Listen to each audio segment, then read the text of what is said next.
Um, Hi, good morning, all. So I've been told that I am leading the conversation. We've had this, conversation with Dr. Wally probably a month ago. We were together on a platform discussing the COVID challenges. And today, again, on the behalf of Voice of Healthcare, we are having this session again, talking about what the doctors. Challenges have been so far. So decoding challenges faced by doctors on Doctors' Day, um, our frontline warriors. I'll have Dr. Wali introduce himself once again, and he has some slides which we can look at.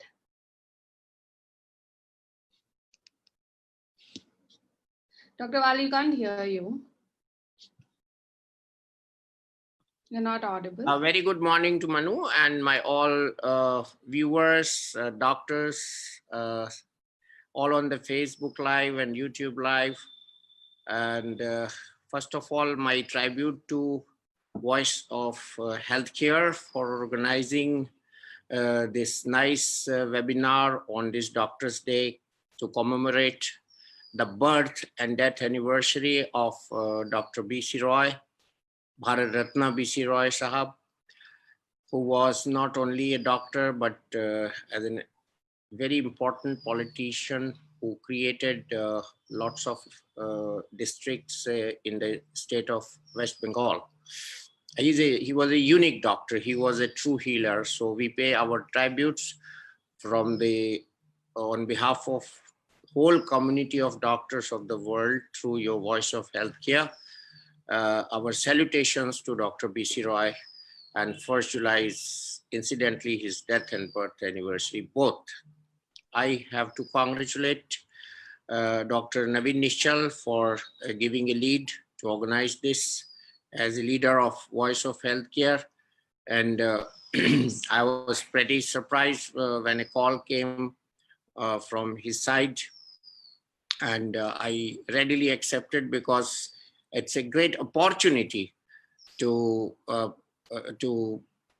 give my personal views and my tributes to the community of doctors, especially in the corona pandemic season. We have acquired additional responsibilities and additional respect also we are commanding, which is very good from the politicians, society, administration, and which is very heartening also. And I just gave a message to TV channels before your webinar, and I said, Doctor, heal thyself applies to us as well on today's pretext also. So let me share the screen when I'm sharing my thoughts. So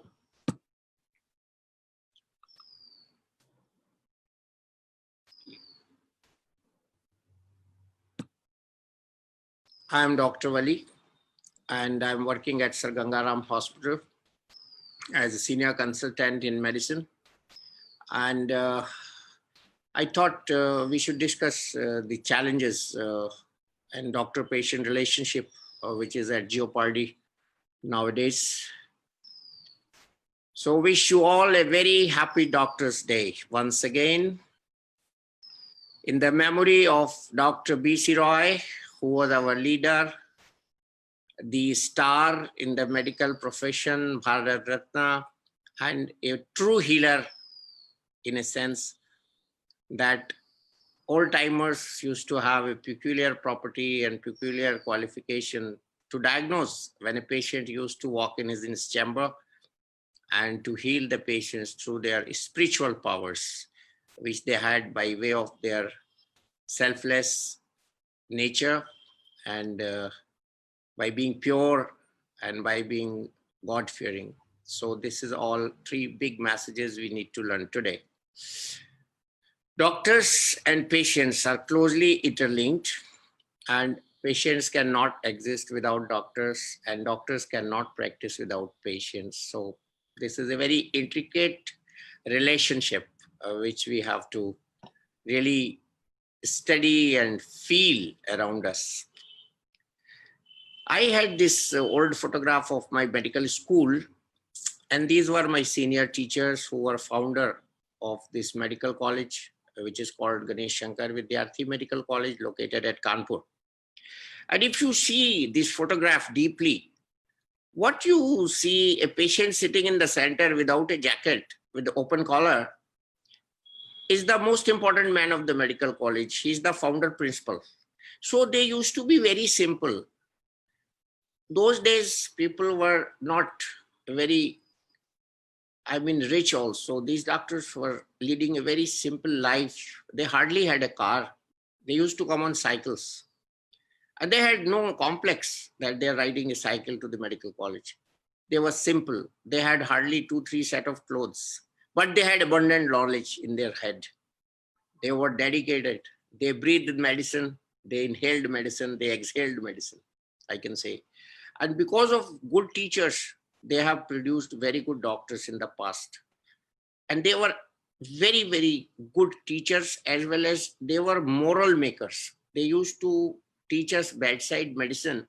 And with that bedside medicine, they used to inculcate in us fine mannerism and doctor-patient connect, which is most important. And these days, it is gradually missing. And this is my batch. We had a batch of 178 candidates. And the girls and boys you see is standing here are two very simple.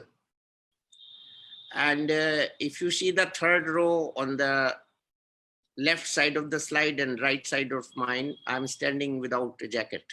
I'm wearing a simple pullover. So those days we didn't mind whether we have a coat to wear, tie to wear, but what we used to mind that we should have obedience towards seniors.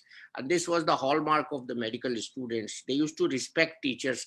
And the Guru Shishya Parampara says that the more you respect to your teacher, the more knowledge comes in from the teacher, because teacher is teaching 50 in a class, but out of 50, 1 tops and 2 fail. So what is this difference? It comes from the respect which you have towards your teacher, towards your guru. The more you respect your guru, the more gyan, the more Saraswati migrates into your mind, into your behavior. So this is very important. See the simple girls sitting at the floor, they became big doctors, big teachers. One of the class fellows of mine, who is standing right in the center in the last row, became Director General of Armed Forces Medical Services. He would never know that this will happen to him. Now, what I say, this is very important. We have to follow Gita. Bhagavad Gita's first sloka, very important sloka. Listen. कर्मण्यवाधिकारस्ते मा फलेषु कदाचन मा कर्म फल हेतुर्भु मा ते संगोस्त्व कर्मणि. And this meaning is very important in our context. केवल कर्म करने का है, फल तो ईश्वर के हाथ में. इसलिए न कर्म से भागना उचित है और ना ही कर्म के फल की आशा रखना उचित है. So work is thy duty, reward is not thy concern. This is what we say it in English, but this shloka says all. So I have deciphered doctor mnemonic in the form of mnemonic. What people want to know us as and what we should be doing is, we should be a dedicated performer. We should be an outstanding angel, because patient views us as an angel. We are required to be courteous human beings, and we have to be technically sound, and we should be always available when we are needed. We should not say doctor is not at home. It should not happen. And I was talking about the great people, they have righteousness. So we should, whatever we can acquire righteousness through our deeds, good deeds, piousness, by prayers, by being religious, or by being a good person. Very simple. So we should do that. Dr. Bharat Ratna, Dr. APJ Abdul Kalam's quote, I like this in terms of quoting here with medicine.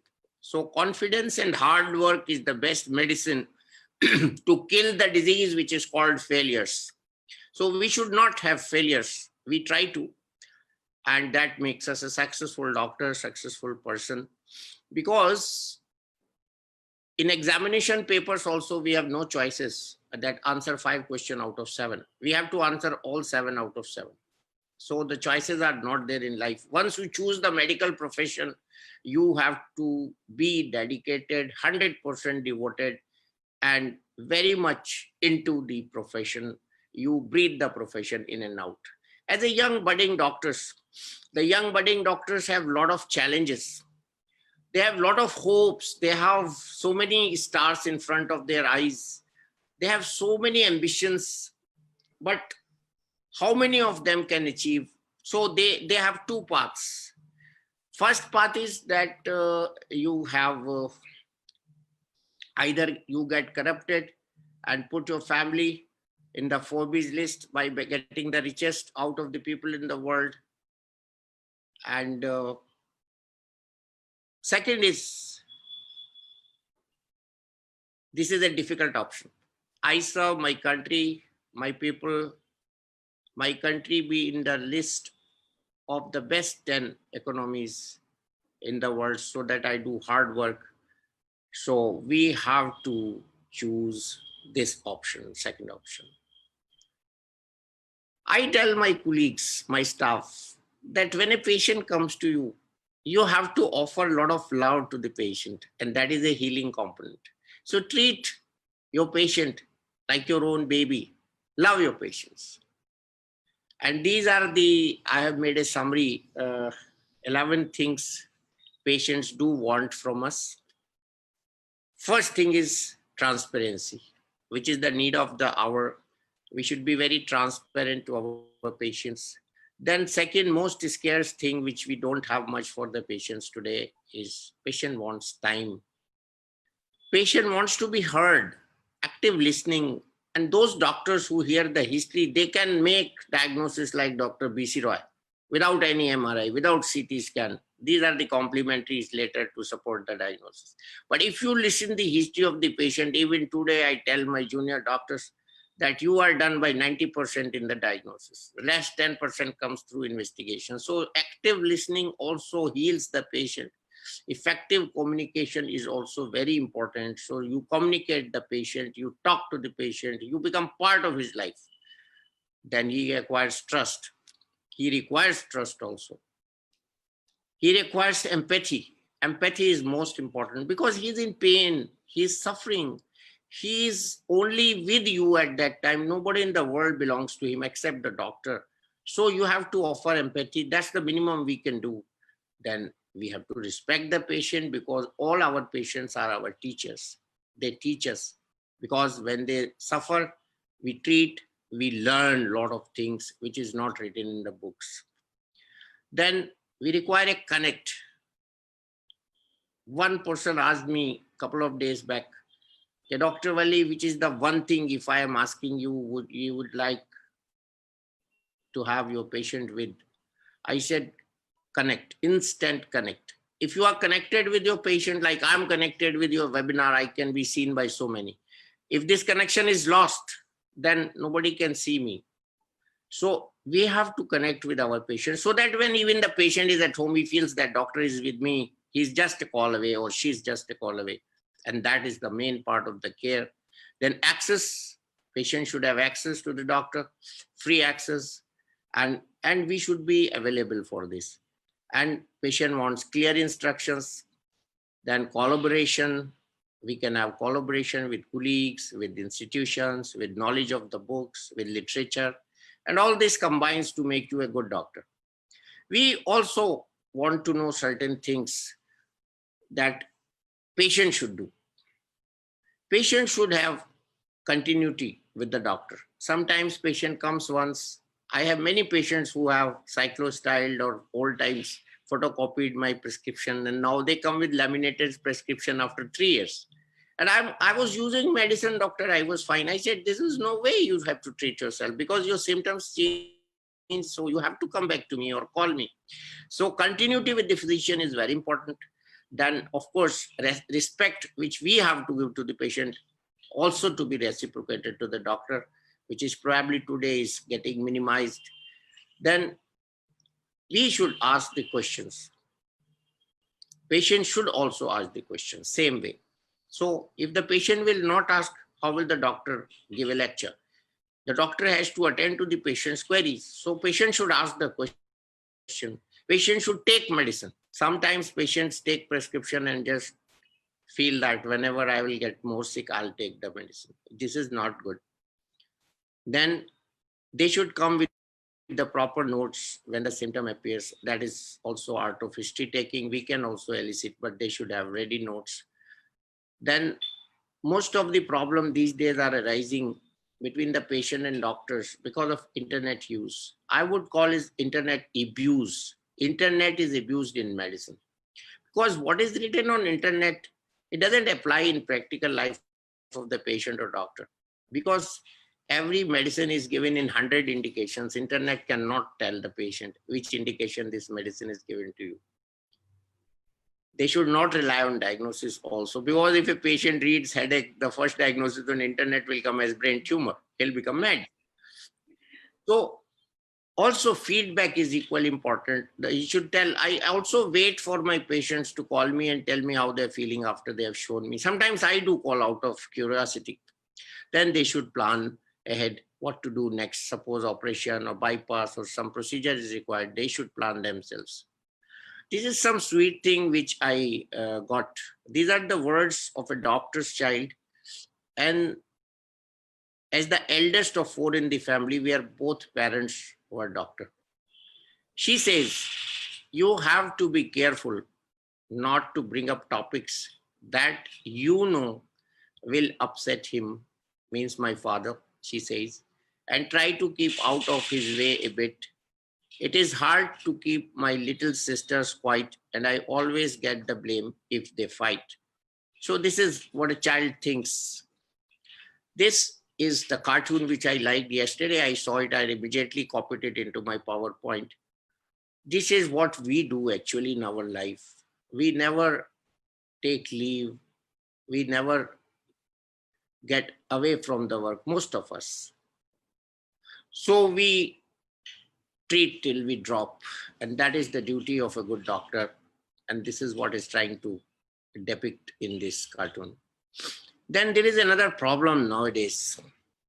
After having so many other problems in the society, with the society, by the society, the doctors have no ways to express their emotions.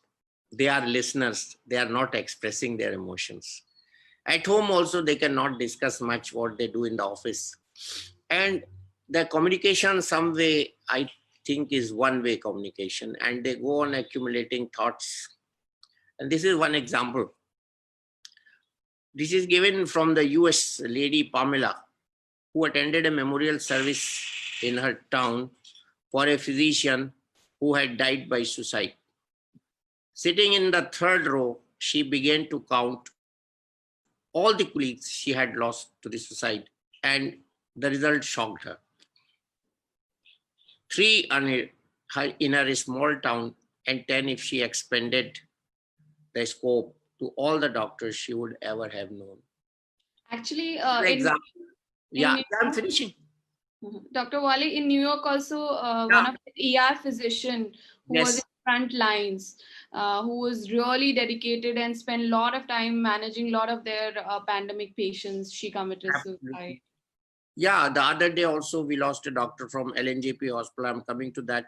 And this is an example of Dr. Astha Munjal, who committed suicide. She was a young doctor, like the picture I showed of a young girl. She must have had a lot of dreams, a lot of plans, but she could not communicate. I think she could not bravely fight it out. You see, we require a lot of support from the society, from the parents, from the home, from the husbands, the girls especially, males from the wives. So if the atmosphere around us is supportive, we can sail through very smoothly, because doctors' duties are such, we don't have a time of our own. Sometimes I had to get out of the movie halls and go to see the president because I had no choice. It happened many times, not sometimes. So this is where we get stuck. This is our one of the very senior teachers, Dr. Jitendra Nath Pandey, Dr. Jayan Pandey, who was incidentally a pulmonologist. He was the guru of most of us. And at AIMS, he was the head of the Department of Medicine. And he was a big man, big teacher, and a very humble person. He recently died, most likely because of COVID. This is another doctor who recently died. I put the picture of couple in this photograph because the wife also suffered with COVID and she recovered. The husband died only a couple of days back. And I pay my tribute to all these. This is what the government said. एक प्यारे वरिष्ठ और सबके दोस्त corona से लगातार जंग लड़ते हुए लेकिन आखिरकार हार गए. This is what government can give us in return. Of course, this is what is required also. Government also helped this family financially. So we have many examples in the last week only that one paramedic and 3 doctors, they lost their lives. Last night also I was reading at net that one doctor in Andhra also died. So this is the present statistics of the COVID period. So many doctors, paramedicals have suffered at AIMS, maximum at AIMS, RML. Then at Gangaram Hospital also we had about 120 positive people, and 2 of our doctors suffered, but they are surviving. Today Gangaram Hospital has opened its OPD for the public. We are back to for services. I was also supposed to go to hospital, but for your webinar, I will be going later. Then at Loknayak Hospital, 84. These are the cases, positive cases of doctors, paramedicals. Hindu Rao, Safdarjung, 200 plus, Max Hospitals and Group 470 plus, Apollo 50, Fortis Escorts 6, Kalra Hospital 7 plus, Rajiv Gandhi Super Specialty Hospital is 32 plus, Mohalla Clinic, 1 died already in the beginning. Sitaram Bhartiya Hospital, total is not available, but 1 person died. Ambedkar Hospital, no deaths, but there are sufferers test positive in Babu Jagjivan Ram Hospital. So maximum deaths were AIMS, medical and paramedical. So this is how we are exposed to the risk of COVID. And I don't know how much, this is a doctor's video, doctor's son. And luckily I was able to also go to hospital. Doctor who told the my Prime mother saw Minister him of inside London the room, and I got to see him inside the room. I got to hold his hand. It's very informative and very. I got to say goodbye to him. Emotional. I got to apologize for everything and ever done, and tell him how much I love him. My biggest regret is that my little sister, my 11-year-old sister, Risha, who's his best friend, was not able to go into the room to say goodbye. That broke her heart, but she's a strong girl, and she's the strongest girl I know. My little sister is stronger than me in every single way. She's the strongest girl I know. I need to just put that out there. She didn't get to say goodbye to my father, but she's still surviving. And looking back, I can see now he was angry. He was angry that his fellow NHS co-workers, they weren't being protected. His colleagues, everyone on the front line, they weren't getting the protection they deserve. And I applaud my father for calling the Prime Minister out. But obviously, I think I don't want to say anything political. I think everyone's doing a great job and trying their best. That's all I'm going to say. But I just think my father did the right thing in saying what he said, with the bravery it took, and saying what he said, and not being afraid to call out the government. My father always cared about people, always cared about everyone, and my father always will do that to this day. He has made me who I am. He's shaped my family, and I'm so proud, Abdul Mahbub Chaudhry, others know him as Faisal, that he was my father and I had him as my father. I'm so proud. He is so proud that his father lost serving the humanity. That is the last word of caution from me. And this is message for our young budding doctors, that sometimes they are carried away into thinking of their superior status. Once this superiority creeps in, it develops into an ego, which is cancerous. It will keep growing until it kills us. I would suggest the young doctors to stay humble and listen to their patients and have patience. Well, these are few lines I would read. First segment, in the homage to my colleagues who have passed away, I would recite, passing away of doctors has become so routine. Those who work day in and out for the sake of humanity, it saddens me. No mention of these warriors, no discussion on social media, not even a thanks from the leaders, no wreath laying, what to say of flowers. It saddens me. It saddens me more for their families.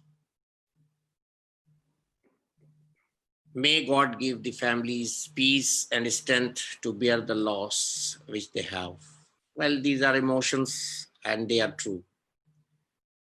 This is a small video to congratulate all of you and to our colleagues and our warriors, our heroes.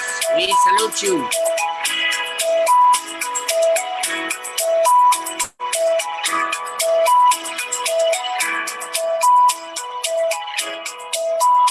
Happy Doctor's Day. So this is what I had today for you. And I would say that we can go on speaking volumes and volumes. And stop share. We can have lots of discussions, but we have more work to do rather than discussions. And this is what is important in our life. The doctors have to talk less, work more, and show the results. This is what is different in our profession. Knowledge doesn't matter. Dedication matters. The connect with your patient matters. The sincerity with which you treat matters. And I tell one thing very much emotionally, after having 50 years of experience in medicine, that when we are putting a needle in somebody's vein, it is not a log of wood. It is not a wooden log. It is a life. The God has given me chance to puncture the body. I have great responsibility. One day I was telling my former president that, sir, I have made many holes in your body. So many times I have drawn the blood for test, but you never punished me. And you cannot punish me for this because God has given me this right by virtue of being your doctor that I can make a hole in your body. Be it anybody else who touches it, his 7 generations will be in jail. So this is what great privilege we have got. Yes, this is true.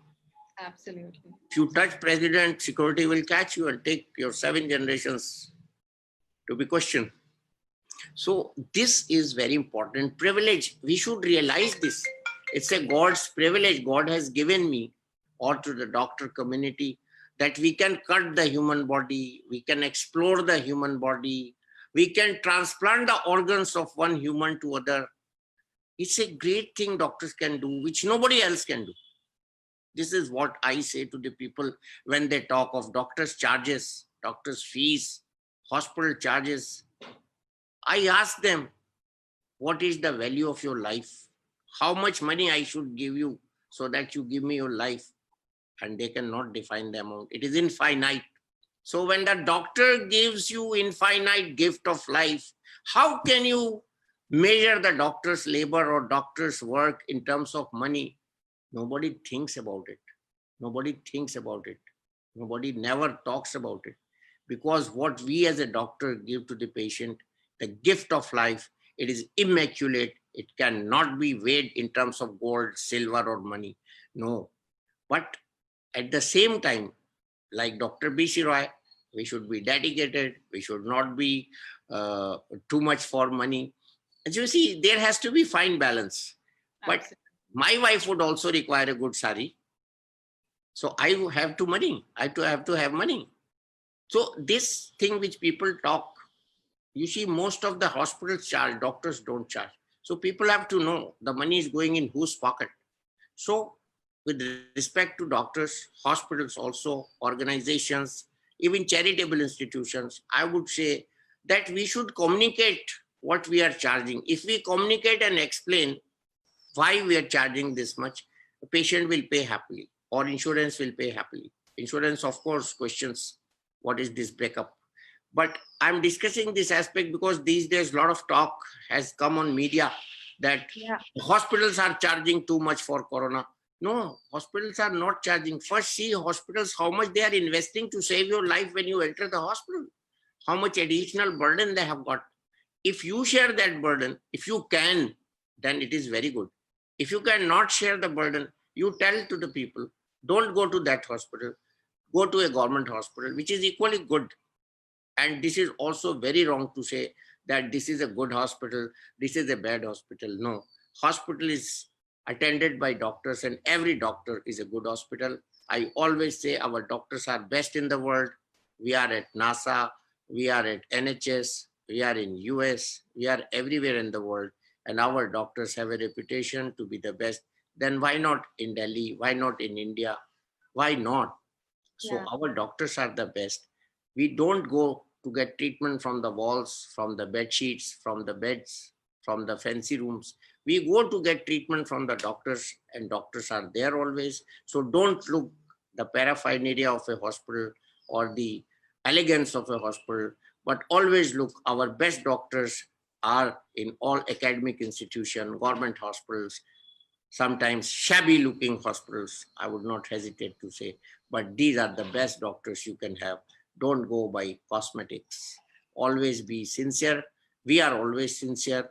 And the government can do very little in this huge country. Don't expect everything from the government, because government is doing our best. This is another story that our GDP expenditure in treatment and medical health is very less. We should spend more, but we have other revenues to spend, and one of the larger revenue to spend is defense.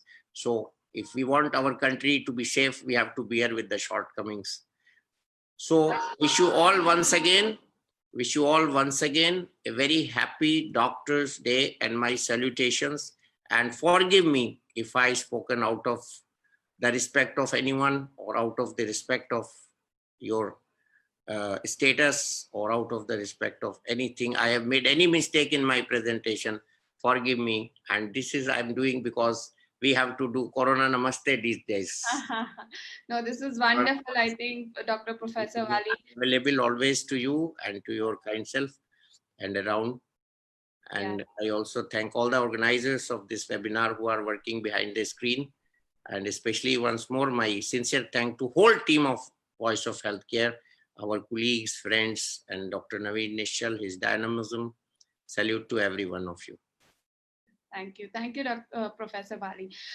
Your presentation was amazing. And there were some things, I had listed. We could, if you have some time, we can talk over them. Yes. Yeah. So I think you rightly brought in some very important point about patient-doctor relationship. And especially with current scenario, I think it will be interesting to shed some light how it's a challenge for a doctor to be, in those full, personal protective equipment in this hot weather. I'm sure in Delhi it's roaring 37, 40 degrees Celsius. So spending those hours in those PPE and, providing care to their patients. Second challenge, which I think has been with, here as well, is you're with the mask, with the screen. So your patient is not able to look in, properly recognize you and, form that bond. So if you could share some, shed some light regarding those challenges and let the, the community know that what we are going through these days. देखिए आजकल मरीज और उसके रिश्तेदार, उसके पड़ोसी सब डरे हुए हैं. Everybody is scared. So it hardly matters whether they see Dr. Wali or not. They want to save their lives. So life is a big word these days. Yes. So you have to really work hard. But one thing is happening when the sick patients are coming, we have no time to communicate. Actually, this is a practical problem. And sometimes I have heard people saying that we took the patient to the hospital and we could not know how the patient was. So this is important.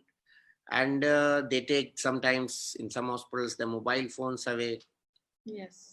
I don't think if the patient is conscious, he can make a video call to his relatives.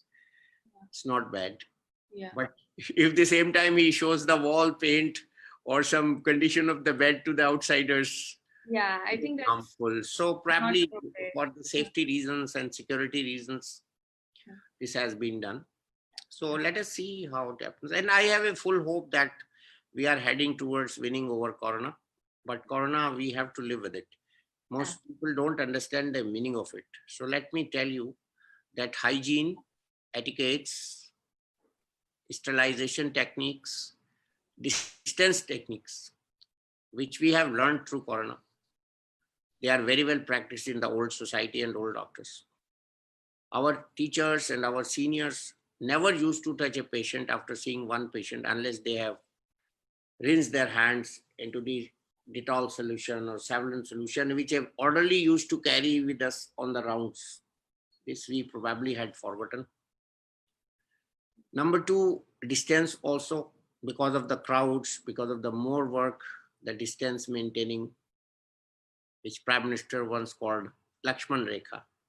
So we have to have a Lakshman Rekha between patient and doctors. Yeah. So patient don't convey their infection to the doctor, and doctor also doesn't convey their infection to the patient. Understanding that, yes. And I think the other challenge which I'm facing in my OPDs is they will be wearing a mask, but as soon as they start talking, they'll pull down the mask. So it beats the purpose. Should not be done. It should not be done I think actually. that's another message for the community. Yeah, Manu, this is, in nature of person. He thinks I must see the expressions. So this is not the time to see expressions. It's the Yeah, time that's to a huge see challenge, I think. expressions. So See which is, your expressions and save your life. yeah, absolutely, absolutely. So maybe, we started tagging our face shield so that people at least know this is your doctor. Yeah, I was talking on All India Radio last night. Mhm. So I was telling that it's not the mask if you don't have mask. So it's face cover. So Yeah. actually, it's a practically face cover. So if your face is covered, never mind. It doesn't matter. Yes. You should be discharging your duty. That's all. Yeah. So this I is think the other I want to shed light and maybe you can also shed some light to the community is for a doctor it's just not the patients, right? So they take care of the patients and then they have to go back home, so it's their family as well they have to manage, where they might be working COVID setups for 7 days, haven't seen their family for 7 days, and then they are going back to their family or probably an isolation center. So I think our community needs to really appreciate all these people who are in front line and helping and taking care of their patients. And it's been kind of a challenge because they're losing these patients as well, right? So there's emotional impact to the physicians as well of losing their colleagues, as which you really highlighted so well as their patients, and then staying away. So I think as a community it's very, very important for us to I have not touched actually that sad thing which has happened all over India in the middle of this and pandemic. Doctors were beaten, paramedics were beaten, even police were beaten. This was wrong. Yes. And people did not realize that they are taking them out or they're testing them for their betterment. Absolutely. Yeah. Even last night in my talk, I said people are scared to get tested because they will have a sticker on their house. Exactly. It's not an stigma. Let me tell you something very funny. If somebody suffers from COVID, after 15 days, he has a license not to suffer, or she has a license not to suffer. Yeah. And immunized. Immunized. One of my colleagues was saying one day that if a maid is getting 1,200 rupees a month, she can claim 1,500 rupees a month because she's safe for us in the house. Yes. Double the salary. Exactly. Yes. So I From think that point of view, we are not seeing COVID. And they need to understand that most of us will go through this infection without much, trouble. So it's totally Before fine. I forget, I would like to thank Purnika, who was working for VOH, and she did all the preparation for the show, and she was coordinating with me. Thanks, Purnika. And when I was thanking the team, I meant her also. Okay. And I think the other thing which I wanted to bring is how is the future roadmap is going to look like in patient-doctor relationship. So I think probably I am not sure if video consultations are happening on your end, but we are doing a lot of video consultation, and we are sharing our phone numbers with our patients so that they can reach us whenever and wherever they want. So I think that is going to be a little different in the coming years. Even for us, telemedicine will become a major part of our lives. Yeah, for telemedicine, you have to have sharpened your skills. You have to be like Dr. B.C. Roy. The patient walks in and you can make a diagnosis. Good And history, right? Just happen. talking, I think, as you that rightly said, 90% of your history. On the video, you have to see the lesion, decide it, but you can't operate. Yes. You cannot provide a dressing. So for that, the good hospitals like Gangaram Hospital in Delhi, they have home services. Wonderful, wonderful. So that's probably how it's going to look like. Home services, and they can send nurses. Even X-rays can be done at home. We have Wonderful. outreach program. What we call in Gangaram Hospital is an outreach program through which patients can call the qualified staff. Of course, they have to pay for it, but they get the best services at home without moving, and that's very important, very safe. So I think that's where our new doctor-patient relationship would probably be moving. The other thing I usually tell in my clinic is to all the patients' parents, we have these media phones now, right? So you can take pictures, you can take videos, which you can share in advance, which can really help us. And as you very well said, making a symptom diary. So that's very, very helpful. And I think people should understand that probably that's where we are heading off, like documenting and sharing those documentation in with all of us. Yeah, in our country, already documentation is very weak, and we sometimes get stuck medico-legally also because we don't make notes. That's very important. You see, in good hospitals, you see when a patient is there for 20 days, his file is so thick because everything is documented. And the nurse gives tea at 4:25 p.m. It's documented.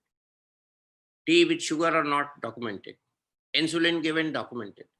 But in our routine practice, we don't even write history on prescription. So this is what is killing us. And 10 years later, when that prescription goes in the court of law, there's nothing, no notes. How can I prove my point? So this is what is very important. Minimum notes should be there. And so if you can doctors, they need to really ensure that they're documenting at least the big points or major points in somewhere online or wherever the kind of documentations they have. I think the other challenge which we are facing now with COVID is there's a lot of new information coming up, right? At some point they talked about HCQ as a great treatment, and then they talked about BCG as a prophylaxis.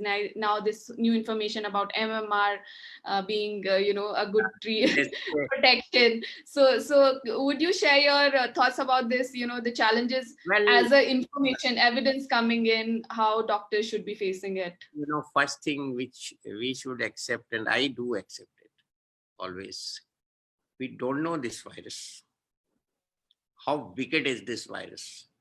How damaging is this virus? And how bad is this virus? Clots, pulmonary embolism, sudden deaths, and the other patient, nothing, just simple viral prodrome. So this is something very peculiar and something very particular with this virus. So this virus is most unpredictable. So how can we predict a thing about an unpredictable virus? This is very difficult. But I go by the theory of one of the French Nobel laureates, Luc Montagnier, who initially said, of course, who will be contradicted. If I say something like this, I will be contradicted. He discovered the HIV virus, and he was a Nobel laureate. And he opined the theory that this virus has a genome of malaria and genome of HIV. And it sounded me logical. It's my personal expression. I'm not academically supporting or contradicting anything. The very fact that from day one we are talking about anti-HIV drugs and anti-malarial drugs with this virus, it appalled me a little bit that this could be one theory, but there is investigation is still going on, and that they have to find out how this virus was produced, how this virus was spreaded. So this is not my part at this time. I have to say that till date, till vaccine comes, we have no authenticated treatment. What ICMR approved initially was HCQS for we people, we are at high risk, for paramedics, and people are still using it. Yeah, I think in AIMS, they released some data and it really helped the healthcare workers. There was a paper. No, this is a tragedy. Again, we should talk here in this program. This HCQS came in a big way. It was approved. Then same type, another Italian doctor who was a doyen in the research of viruses, and he published a small data, and HQS was being followed all over the world. Then the lobby again. In this virus, there are three things happening: politics, money, and change. Three things are happening throughout. So his theory was contradicted. There were publications against hydroxychloroquine. Then he published another study of more than 1,000 patients, 1,086 patients. And then this was accepted. Even Lancet had to withdraw its publication. That was bad thing in the history of medicine. WHO has to retract. ICMR has to retract. So we don't know anything. Out of our ignorance, we cannot commit. That's the mature word. But we are giving something to our patient, like HCQS, like azithromycin, like ivermectin. Most of the doctors are using, but academically we have no data, no much data to support this. But what I have seen, that there is a phenomena called pyroptosis. These interleukins, these HLAs, these interferon-like substances. So the reaction of the human body to the virus is varying, especially in diabetics and in hypertensives. So some people have great damage to their lungs, and they are the ones who reach to ICU. So we have monoclonal antibody IL-6 inhibitors for them. We have remdesivir for them. Some more drugs are coming. But leponavir, rotenavir combination, yesterday they took it off the shelf, that this is not effective. So there was an NEJM paper against it. so till such time we have a vaccine for coronavirus, we have to wait and follow the norms, as I repeatedly told: hand sanitization, cough etiquettes, distance maintenance, and general precautions, hygiene, mask, hand sanitization. So I think community needs to respect that there's a lot of evidence-based information that is coming in, and the practice will keep changing. But still, I think the most important thing is supportive care for most of these patients, and even for healthcare workers, there'll be a lot of information that will keep rolling in. It's just we have to adapt and read and get good evidence before putting everything into practice. So because sometimes patients question that, oh, earlier they were saying no need to wear mask for asymptomatic, now we are asking them to wear a mask for asymptomatic. So I think this is a challenge for both doctor and the community to understand that there's, as you said, we don't know enough, and we'll keep getting to know more and more, apart from managing these patients in-house and managing ourselves as physicians, and managing our families. So I think it's a challenging time for all our doctor fraternity, but I think we'll come out of it together. And I think that's as the message has always been very clear from your standpoint and from all of us. Happy Doctors Day, and kudos to all our frontline workers. I think you guys in Delhi and Mumbai are facing the wrath right now. We have started seeing our cases in Bangalore and all over the country, I think. But I think together we'll all overcome this. Yeah. So same here. Happy Doctors Day. Any last words, Dr. Wali, before we wrap up? I would say stay at home. Absolutely. Stay at home. You are not out of lockdown. Absolutely. Especially people of our age, my age. And don't go out unless it is absolutely necessary. You see, this virus is not being seen, so you don't know how to catch it, where to catch it. And look at kudos to you. We have all these senior, amazing physicians who are still serving our country. So kudos to you. Thank you, sir, for, still being that frontline worker. And happy Doctors Day. And I thank Voice of Healthcare to keep having these sessions where we can provide our aspects to community and keep them up to date. Thank you. Thanks for joining, Dr. Wali. Thank you also for conducting this webinar and bringing the word out to millions. Yes, thank you, sir. Yeah, good day. Bye. Bye.